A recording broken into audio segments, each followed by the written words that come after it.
Syria में 2011 के बाद अब पहली दफ़ा एक बहुत ही मैसिव ऑफेंसिव लॉन्च किया गया है रेबल्स की तरफ से। जो बुध के दिन आपको बताएं कि सीरियन अपोजिशन फोर्सेस ने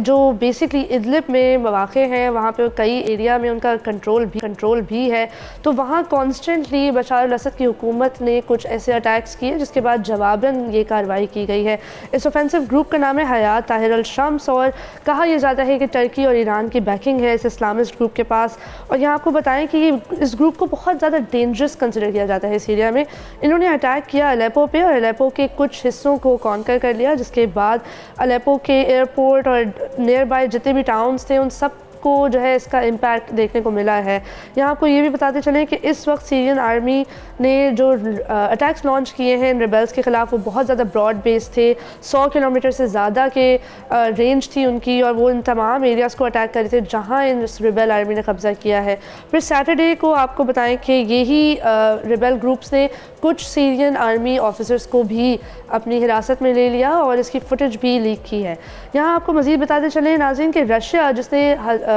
हिस्टोरिकली बशार अल-असद की गवर्नमेंट को सपोर्ट किया है, उनका साथ दिया है और सीरिया में होने वाली तमाम प्रॉक्सी वॉर में वो बराबर के शराकत दार रहे हैं, उन्होंने भी अपने एरियल अटैक्स जारी किए जिसमें उनका कहना है कि उन्होंने 300 से ज़्यादा फाइटर्स को मारा है। अब बात यह है कि 300 लोग ज़रूर मरे हैं जिसमें से एटलीस्ट 20 जो थे वो सिविलियंस थे। ये तस्दीक शुदा रिपोर्ट है अल जज़ीरा की तरफ से। लेकिन जब ऐसे वाक़यात होते हैं आप सही में ये नहीं कह सकते कि जिसने आपने जिसको मारा है वो फाइटर था या वो सिविलियन था। तो ये काफ़ी बड़ा नंबर है, 300 से ज़्यादा लोगों का मर जाना 24 घंटे के अंदर। ये सीरिया में 2016 के बाद पहली दफ़ा इस लेवल का कोई ऑफेंसिव हो रहा है। लेकिन because we keep talking about what was happening in the past, Moiz why don't you discuss कि ऐसा क्या हुआ था अरब स्प्रिंग में कि जिसके बाद ये चीज़ें अभी तक रिजॉल्व नहीं हुई। ये जो सीरिया में जो प्रॉब्लम्स हैं आज तक, और जो मशरिक़ वस्ता में अगर हम यमन की बात करें, हम इजिप्ट की बात करें, हम लिबिया की बात करें,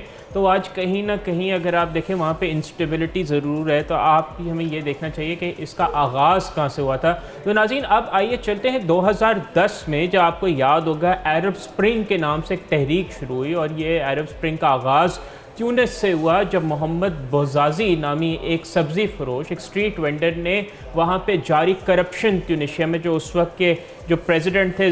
ज़ैन अल आबिदीन बिन अली, जो कि कई दहाइयों तक हुक्मरान थे, और उनकी करप्शन और जो वहाँ पे जुल्म और बर्बरिया था, उन्होंने उसके ख़िलाफ़ मोहम्मद बौज़ाज़ी ने अपने आप को आग लगा के ख़ुद सोजी कर ली थी। और इस वाक़ये ने इस तरह की आग भड़की जिसने ट्यूनिशिया को अपने पूरे उसमें ले लिया और फिर उसके बाद वो इजिप्ट तक फैली और फिर जो ट्यूनिस के अपने सदर थे ज़ैन अल आबिदीन, उनको जो है जाना पड़ा इक़्तिदार से, और फिर उसके बाद हस्नी मुबारक को ये अरब स्प्रिंग लेट हुआ, और फिर लिबिया में मोहम्मद गद्दाफ़ी के साथ जो हुआ, और फिर यमन में आप देखें यमन में आज तक ये इंस्टेबिलिटी कायम है। और फिर उसके बाद जब ये सीरिया तक ये पहुंची और वहाँ पे बशार अल-असद के ख़िलाफ़ जो बेसिकली सीरिया में जो लैक ऑफ पॉलिटिकल फ्रीडम और जो वहाँ पे करप्शन और जो वहाँ पे गुर्बत और जो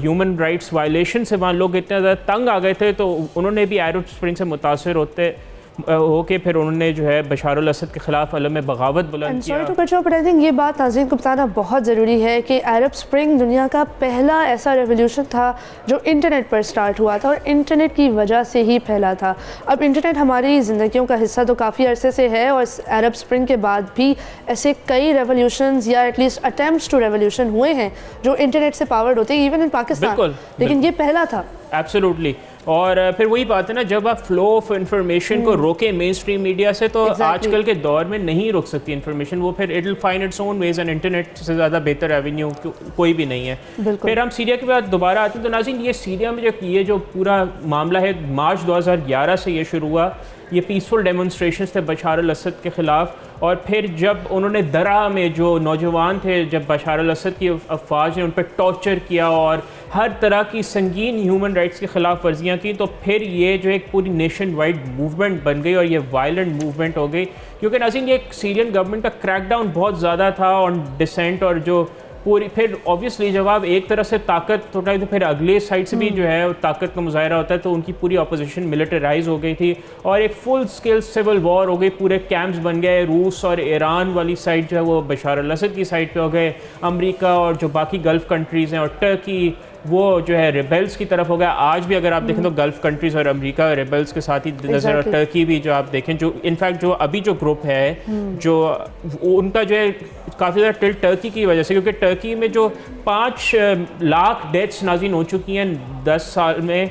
13 साल में, और जो 60 लाख से ज़्यादा रेफ्यूजी क्राइसिस, उसमें कुछ रेफ्यूजीज टर्की तक गया, और जो कुर्दिस्तान का जो मामला है, refugee crisis was the biggest impact of the Arab spring. ये बात बहुत ज़्यादा वाज़ेह है। 60 लाख आप देखें ना, 66 million Syrians had to displace from their homes. And obviously ये वाली सारी स्टेटिस्टिक्स हमेशा थोड़ी अंडर एस्टिमेटेड ही होती हैं, यकीनन इससे भी कई ज़्यादा रेफ्यूजीज थे। यहाँ नाज़रीन को ये भी बताना ज़रूरी है कि ये जो सिविल वॉर हुई थी सीरिया में 2011 में, इसमें 500,000 से ज़्यादा लोग शहीद हुए थे और ब्रूटल गवर्नमेंट क्रैकडाउन की वजह से इन सारी प्रो डेमोक्रेसी प्रोटेस्ट पे जो किया गया था। और ये भी बताना ज़रूरी है कि 2020 के बाद अब ये पहली ऐसी इंकर्जन है जिसमें ज़्यादा लेवल पर लोग मारे गए हैं। प्रॉक्सी वॉर एक तरह से दोबारा कंटिन्यू हो गई है। 2020 में सीज़ फायर रीच हो चुका था, जिसके बाद रिबेल्स ने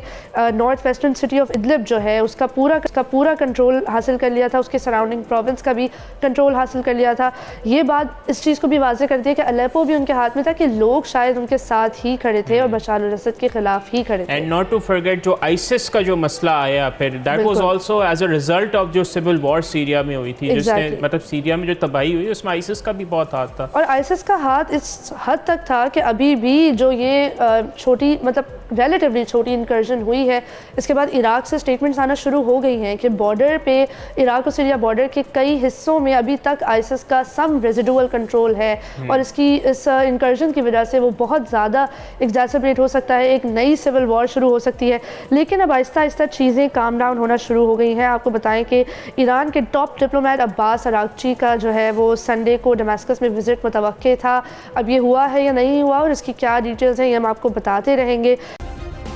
सब्सक्राइब करें और बेल दबाएं ताकि कोई खबर रह न जाए।